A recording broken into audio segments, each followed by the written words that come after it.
Oh, there's second one? It's like on, if you look on the list.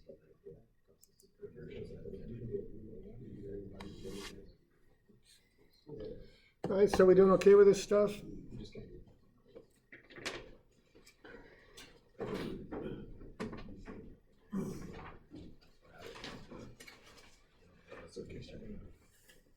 Okay, so anytime we go out and do a survey and measure something, we got error, okay? That always happens.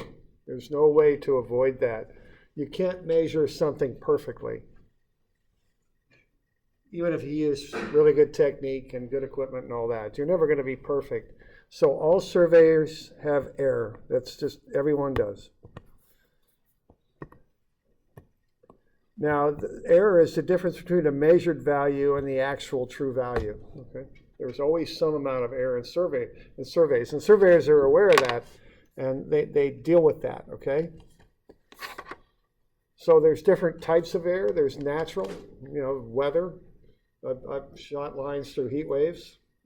Hard to do. That thing's waving around. You can't really sight very well. Working in the rain. Your instruments aren't perfectly made, so there's instrumental error. Different people look at different lines in different ways. You have sighting errors. There's all these different things that introduce error into your work. Again, there's just no way around it. You will have error if you do survey work. Now, the two types of error are important. The first one is systematic. That conforms to natural errors, and it can accumulate. So if your instrument is a little bit out of calibration, if it isn't measuring perfectly and it measures a little bit short every time, that can start to add up. It accumulates, okay? Now, random errors conform to the laws of probability. They usually even out.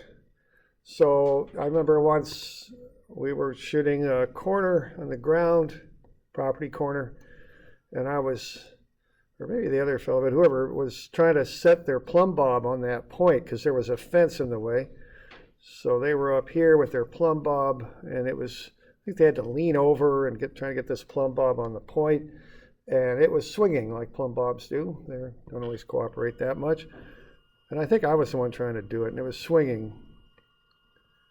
And it swang a little bit left and a little bit to the right because I was perched over this point and trying to do this. And what do you suppose the person on the instrument did? What would you do if you were confronted with that? Well, you've got this swinging plumb bob. Yeah, you shoot for the middle, right? That'd be the thing to do. Now, what if it's a real strong wind blowing that way? What would you do? Yeah, maybe shoot a little bit to one side. You kind of have to think this stuff through, but if you've got a swinging plumb bob, that's going to kind of average out is hopefully what it's going to do, given a lack of other conditions. So shoot for the middle. That'd be the thing to do. Split the swing with the line on your instrument. Okay, that'd be the thing to do. So systematic errors can be trouble because they add up. Random errors I'm not too worried about because they often cancel out. The more times you shoot, the more they cancel out. But systematic errors around can create problems. Okay, now I don't think they actually surveyed I-5 from one end to the other, but if they had, if their instrument was a little bit out of balance by the time they got hit down here to California, they might have had some real problems with what they were trying to do, right?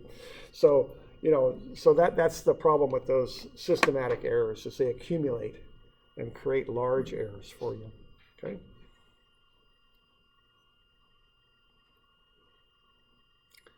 All right, so those are errors. Now, mistakes are a blunder. Mistakes are citing the wrong point, misreading the tape, doing something like that. A mistake is not error. Mistake is just making a big mistake, doing something wrong, okay? A very common mistake that actually, my boss did this one once. Okay, now these red numbers are the feet, and then the black numbers are the tenth. If you are really close to the rod when you shoot, you get a pretty limited field of vision. Okay, so let's say you're shooting that this rod here, and you shoot right there on that line. That's what, 89 there, isn't it? And how many feet is it in red? Yeah, but what if you got that big red 5 looking at you through the instrument? What do you suppose you do sometimes? You call that out as a 589, don't you? Because you got this big red 5 looking right at you. And, boss did that, and we had a foot of error. I looked at that and I went, wait, I don't think we got quite a foot out there. And he was sure he'd shot it right, but no, he busted that one, okay? So a common word for a mistake is a bust. You read something wrong, okay? That's a common one there. So watch that when we do our level loop, okay? Okay, so when we survey, typically what we want is precision and accuracy. Now these are different things, but they're technical terms that we use that we want to know the difference between. Okay, precision is how repeatable your work is. If you went out there and did it a second and third and fourth time, would you get the same answer every time? Okay, it's really kind of talking about your technique and how you're working with the equipment. Accuracy is how near the true value your measurement is. Okay, now if you use good accurate equipment and you use good technique and have high precision, you'll have a high accuracy survey, okay? But if you're using equipment that isn't very accurate, let's say a hand compass, that's not very accurate compared to some of the equipment we use. You could be very precise with that, but it's still only going to measure the nearest couple degrees, okay? So it may not be very accurate. So these terms are related, but they're not the same. Precision is how you work with the equipment you've got. Using good technique, you can do precise work where you'll get pretty much the same results every time you measure.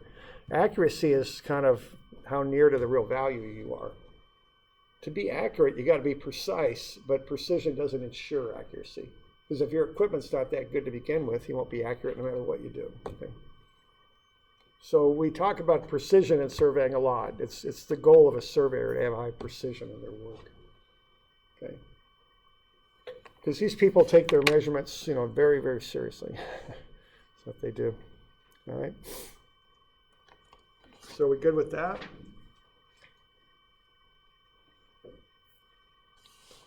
Okay.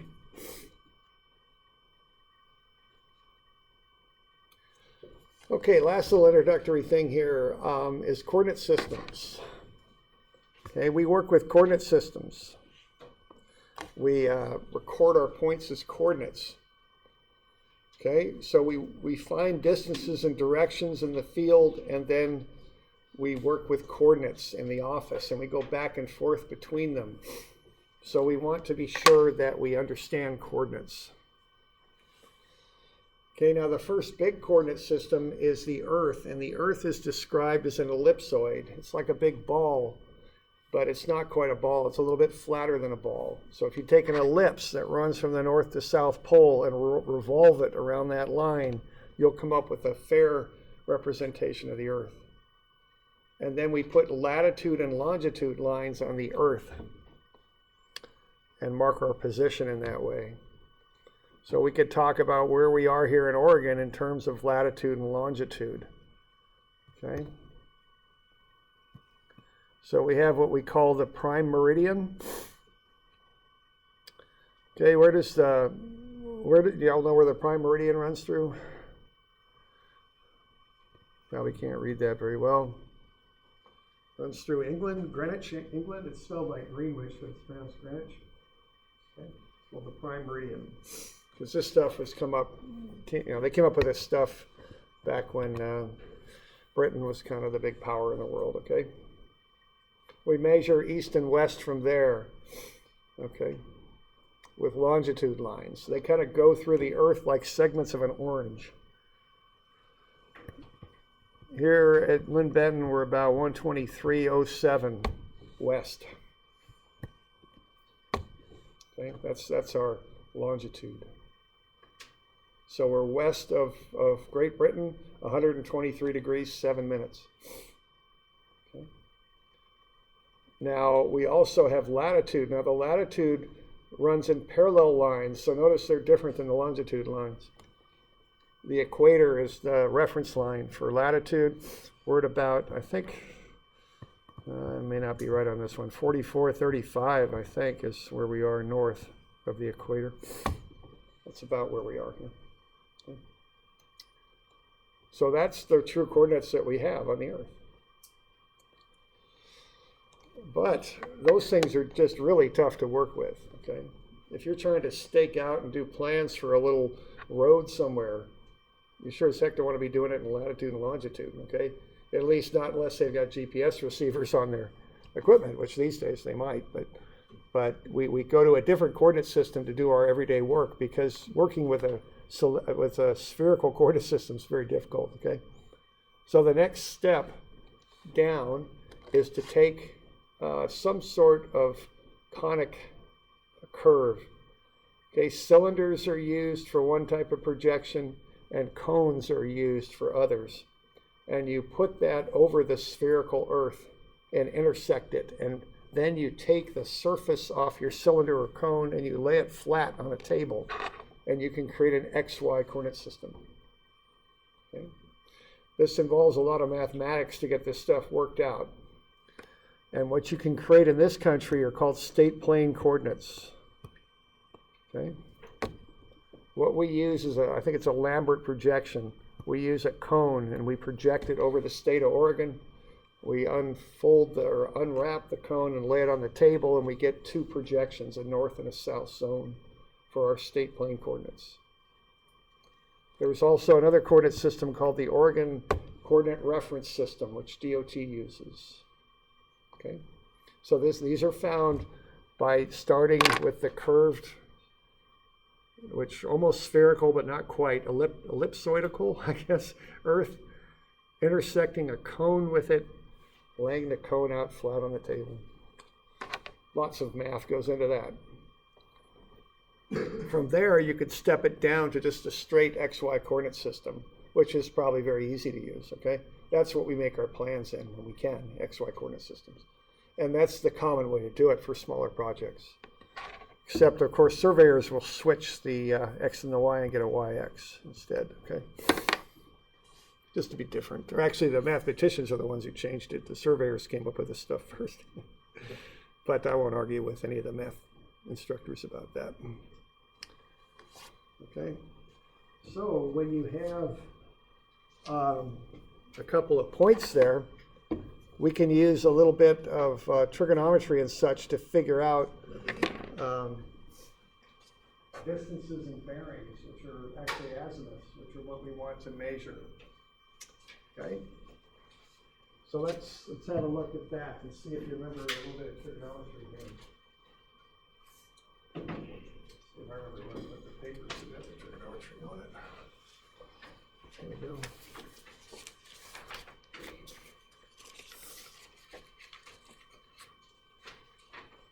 Why don't you work these out? You all have a calculator with you? That'd be a good thing to be bringing with you. I don't know if your phone has trigonometry or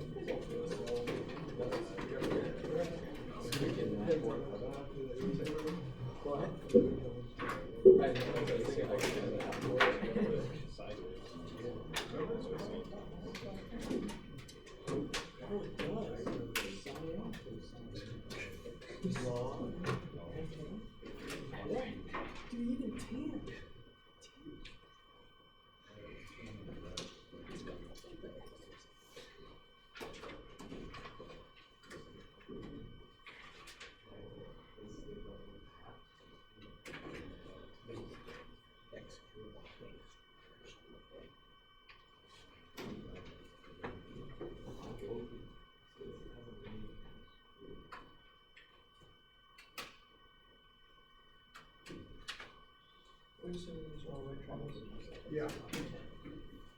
I just work those out for a minute.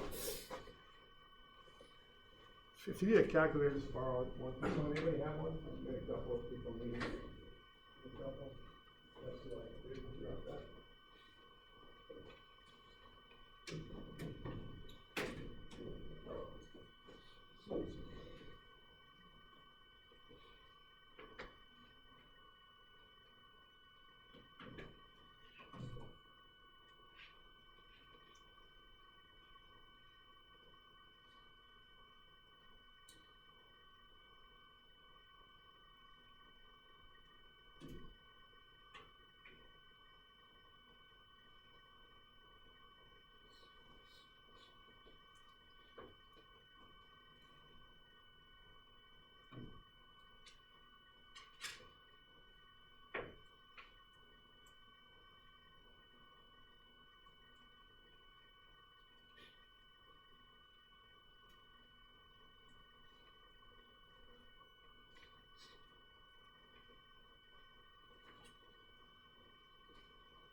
So if I turn sideways, you know,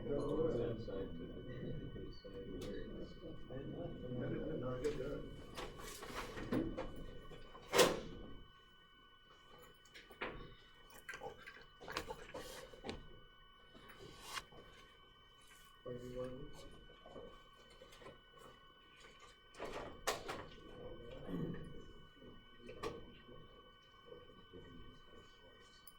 side to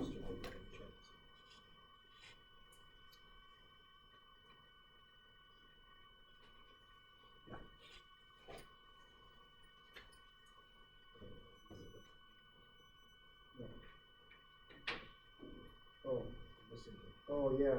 Yeah, you're missing something there, aren't you? I'm sorry. I just made this a while ago. Let's see if I can find my original. You're missing something on that second one. Sorry about that.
Why don't we just make it 20 on the hypotenuse for the second one?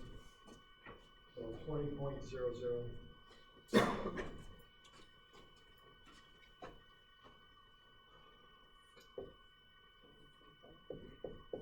20.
All right, so now when we work off of coordinate systems, it goes something like this.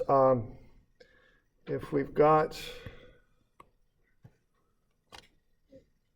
an XY coordinate system, now the thing is, surveyors do this a little differently than mathematicians.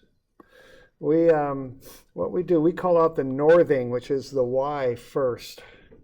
So if this is 120.00, 400.00, and I'm just making this up. And let's say this is 650.00 and 810.00. Let's say those are two coordinates. So that's northing and easting is how that's called out. Now, northing is Y and easting is X, so we got to remember that. That's how surveyors do things. They turn things around. So, what's this line here? How high is that?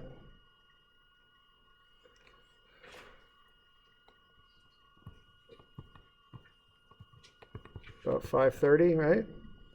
Because that's 650. And I'm taking away 120. Okay. You okay with that? And then this other one here, I'm at 810. And I started at 400. So this is 410 is what it is. Okay. We good with that?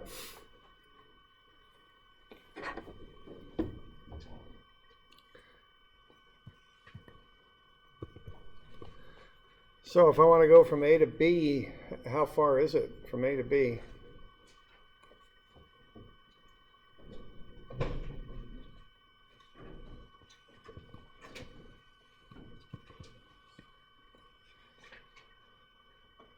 I've got the formulas right there.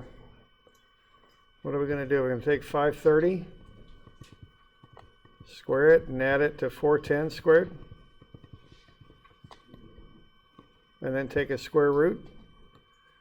So this is how you work with coordinates. See, your maps are based on coordinates. And then you have to work with these a little bit to figure out, what you need to know. So if you're going to take 530 and square that, and add that to 410, and then take a square root, I'm getting 670.07 is what I'm getting. So that's how we work off of coordinates, see? So when you have a set of plans, they're all coordinate based, you can start figuring out how far it is from one point to another. Okay?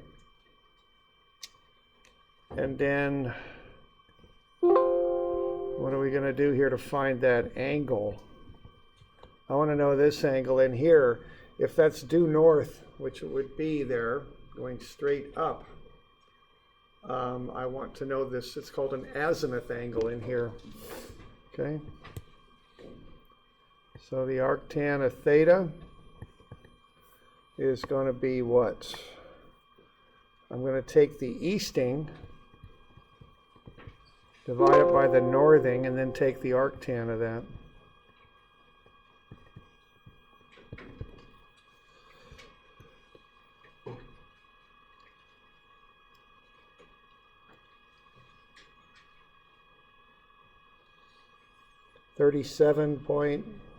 .72 degrees.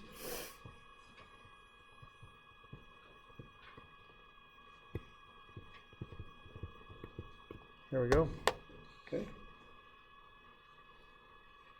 So what I can say is point B is 670.07 feet at an azimuth angle of 37.72 degrees from A to B. Okay. That's how we get from A to B. And so that helps us to go from the coordinates we have the plans drawn up on to an actual measurement in the field to set a new point. Okay.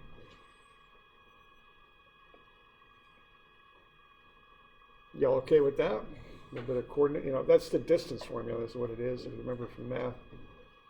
Okay. All right.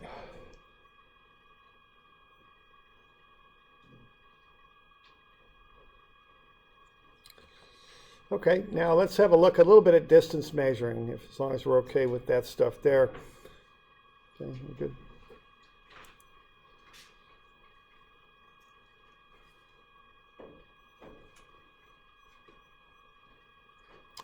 All right, there's lots of ways we can measure distances. We can pace them. If I stretch just a little bit, I've got a pretty good 3-foot pace. People's paces are usually somewhere between 2 and 3 feet. Good idea to know what your pace is if you're surveying, because that way you can check distances pretty quick if you ever need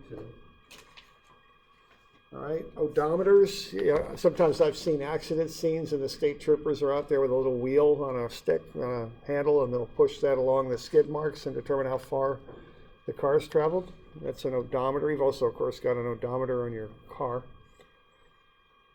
Okay, we can use stadia marks, which are calibrated marks on a telescope. We can use GPS, find the two positions and find the distance between them, which is what we just did right there. So this is something where you could use a GPS and convert into these rectangular coordinates here and here and find the distance in between. That's a way you could find distance.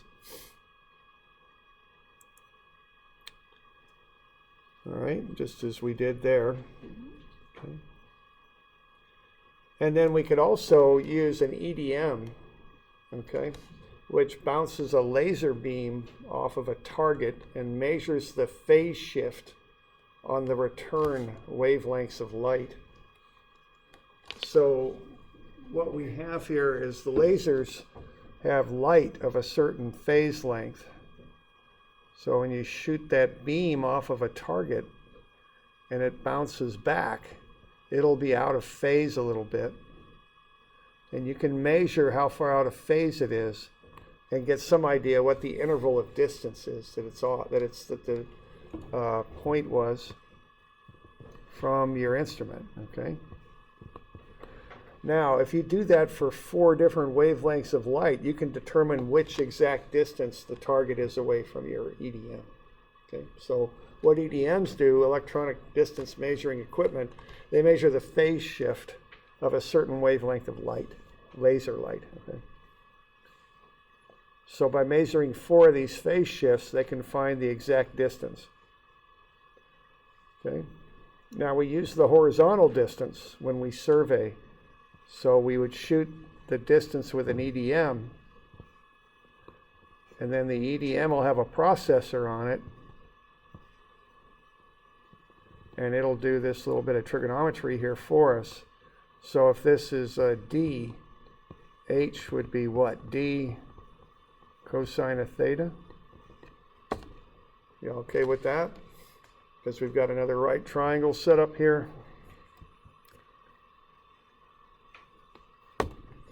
You'd measure the distance on the angle.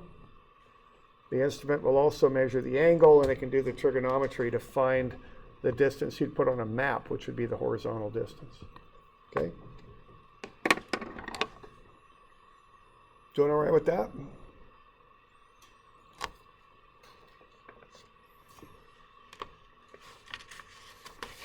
Okay.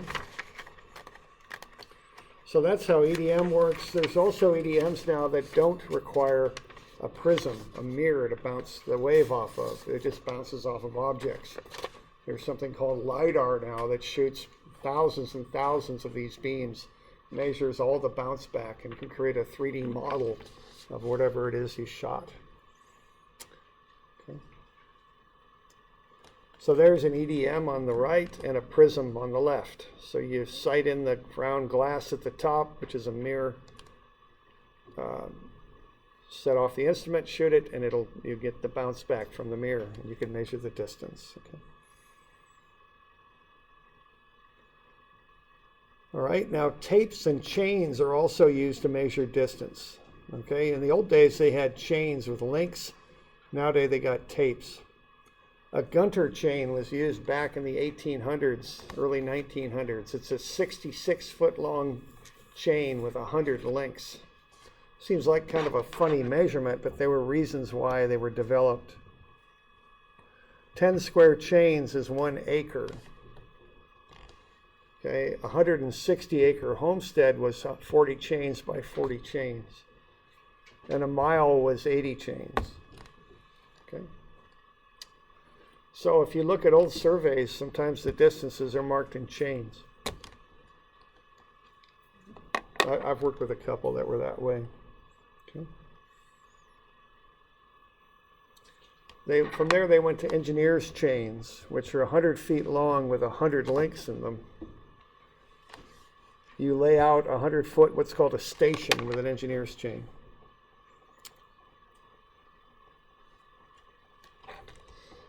Okay, now engineers' tapes are 100 feet long. The really long ones were 300 feet. Mostly they were 100 feet long. Even feet were marked. End of the tape has hundredths or tenths of feet marked on it. So there'd be two people to measure a distance. The rear chainer put an even foot on the rear point. The head chainer measured the hundredths of a foot. Okay. So these chains or tapes are marked in even feet. After that, most of them are what are called add chains. You'd have an additional foot that had the tenths or hundredths of a foot marked off on it. So rear chain holds the nearest foot, head chain holds the hundredths of a foot.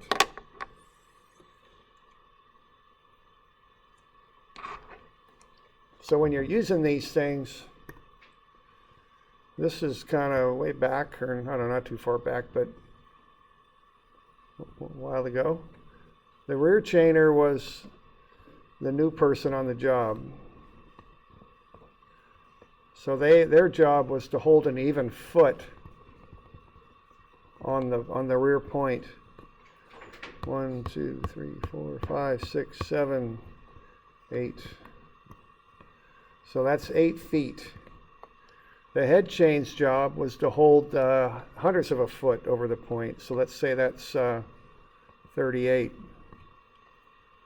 So the rear chainer would call out 8, and the head chainer would call out 38. So that would be a 8.38 foot distance. That's how they'd work. It's too expensive to mark on these things in a real precise way, the hundredths and tenths of feet on every foot marking. So they just mark the even feet on the back of the chain.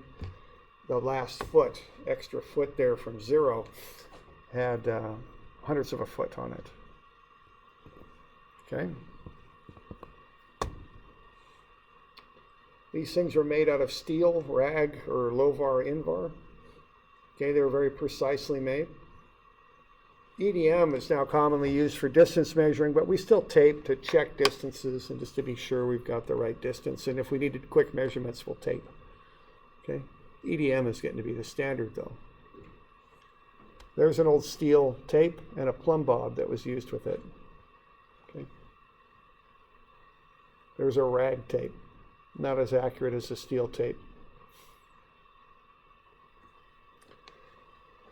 Now, engineers use stationing to measure distances. One station, as I was saying, was 100 feet. If you're doing a long, thin engineering project like a road or a pipeline, you'd set a reference line, which was the baseline, and measure along it. They'd measure in even 100-foot intervals and then add the additional onto it. So they'd put a plus sign between the hundreds and tens columns.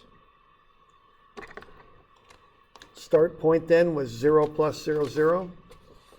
100 feet up the line would be 1 plus 0, 0. 200 feet up the line would be 2 plus 0, 0. 252 feet would be 2 plus 52, meaning 200-foot stations plus 52 feet more. Here's 10 plus 45.87. You could call out negative stations too if you wanted, which are behind 0. Okay.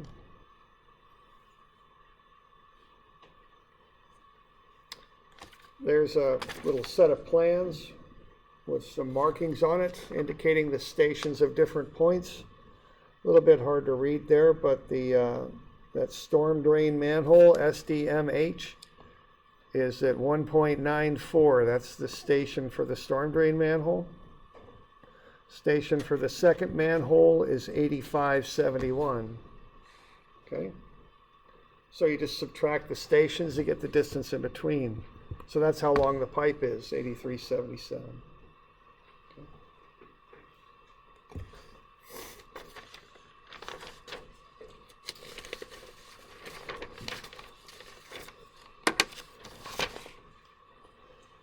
All right, now, as I said, we usually like to measure horizontal distances for our maps. So if we're on a hill, we can handle it two different ways. One way we can handle it is we can shoot down the hill with our equipment and then measure the angle that we've tilted the telescope. So that'll be D, and H here would be D cosine theta. That's one way to do it. The other way to do it was called breaking chain. So what you do there is you would measure one distance horizontally as far out as you could, measure down to the ground, set a point, and then measure the second distance out.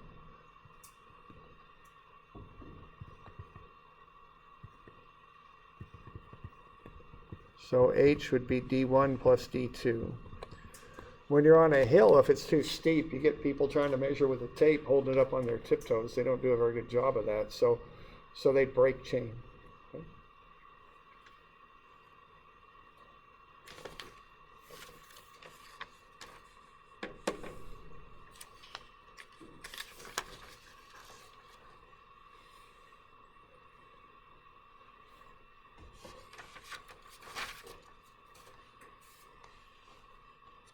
So we're doing all right with that? Okay.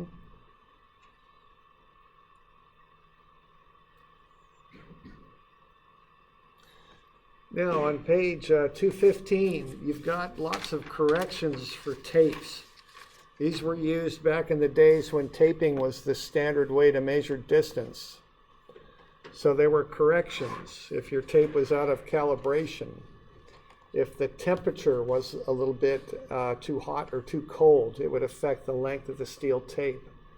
If you didn't have the proper tension on the tape, or if it sagged a bit, there were corrections for these things. I think if you really need a good distance these days, and you'll probably shoot it with an EDM, I think these are obsolete.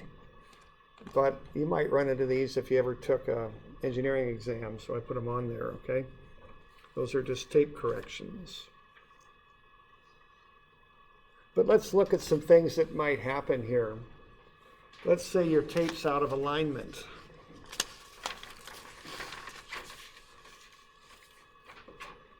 Okay?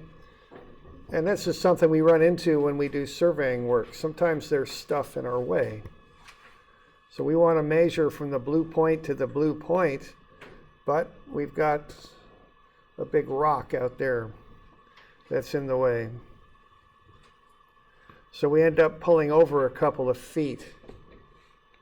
What would the actual distance there be if we're offline, 2 feet offline, and we've got a 100-foot pull on our tape?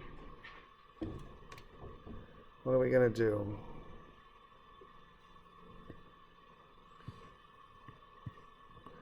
We know from the theorem of Pythagoras, if we take h squared plus 2 squared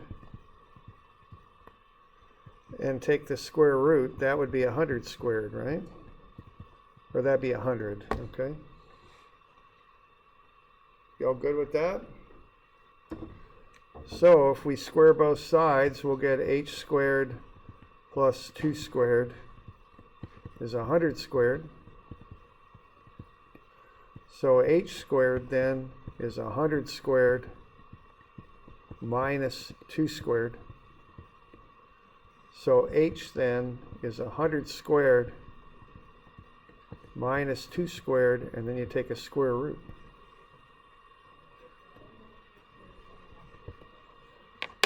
So if you're 2 feet offline, you're going to know it, okay? That's pretty far to be offline. So if I take 100 squared and take away 2 squared, which is 4, I get 9,996. If I take a square root of that, what I get is 99.98. Okay. So if you're ever out there in the brush and trees and you're trying to tape a distance, and you have to wrap around the trees a little bit, we don't get too worried about it because we don't lose that much. 2 feet's an awful big distance to be off. If you're 2 feet off, all you lose on your distance is 200ths if you measure 100, okay? So there's a good example of using mathematics and combining that with practical problem solving. I'll snake a tape through trees and pull hard on it, and I won't worry too much about it. I'll just read it and go. That's usually pretty good. Okay? Even though I'm a bit off, it won't affect my distance that much. Okay, being a bit off.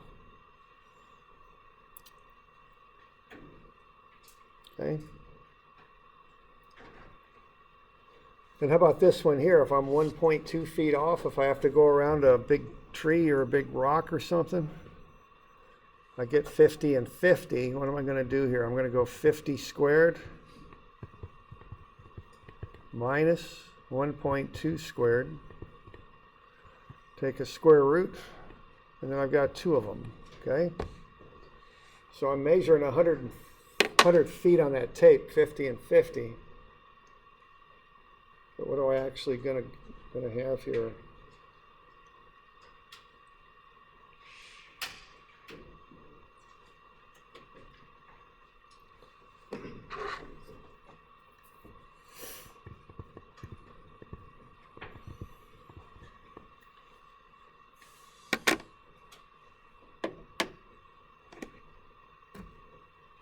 Okay. When I run that, I get 99.97. Not too bad. Okay.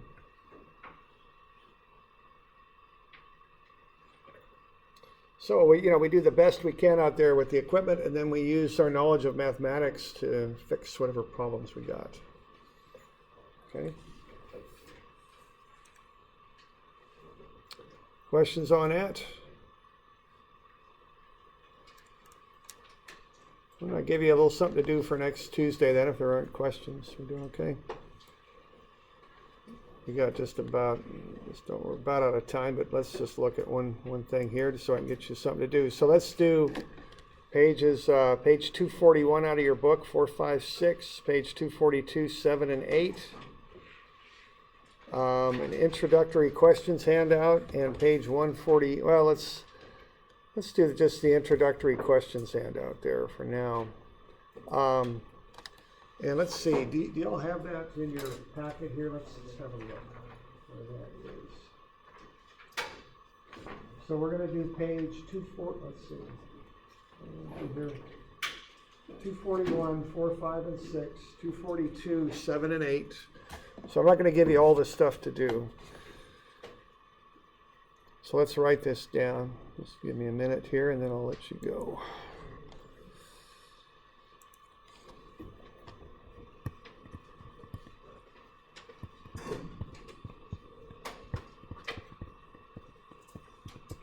And then there's one other thing that I'd like to have you do, and that's introductory questions. Let's see where that's at.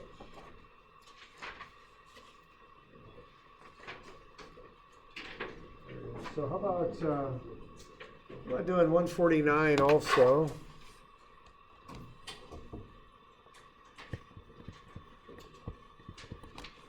And then there's also a little bit of a worksheet on 151.